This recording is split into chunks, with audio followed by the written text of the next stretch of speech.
பாதிய கல்வி பண்ணி விடு ஒரு பாதிய விட்டு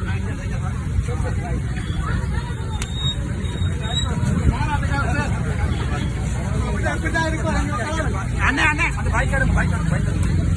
இதே திருச்சியில் நீங்க செயல்பட சரியாக சமூகமாக நடவடிக்கை சப்போர்ட் இல்லாம ஒன்றுமே செய்யல உங்களுக்கான நான் கரெக்டு உங்களுக்கான நாங்கள் அதுல போய் எக்ஸ்ட்ரா எடுக்கிறது இதுல கொண்டு 2000 ரூபாய் கொடுத்து எடுக்க இல்லாதானே அதுதான் நிப்பாட்டம் எடுக்கிறேன் அதான் கணவரை பிடிக்கல எல்லாம் 2 மணிக்கு ஓடி போய் அங்க பார்க்கலாம் இல்ல எல்லாம் தெரியும் அர்ஜுனா எல்லாம் தெரியும் என்னடா என்ன கையில நல்லவன் வெரி குட் என்ன கையிலடா வழியாடி போகணும் அந்த ஜூனியர்ல நாளைக்கு இருந்து மினிஸ்டர் எடுத்து எல்லாருமே வரலாம் அப்ப உங்களுக்கு பிரச்சனை இல்லாத மாதிரி குடும்பம் அப்ப பயப்படாம பேருகளை போட்டு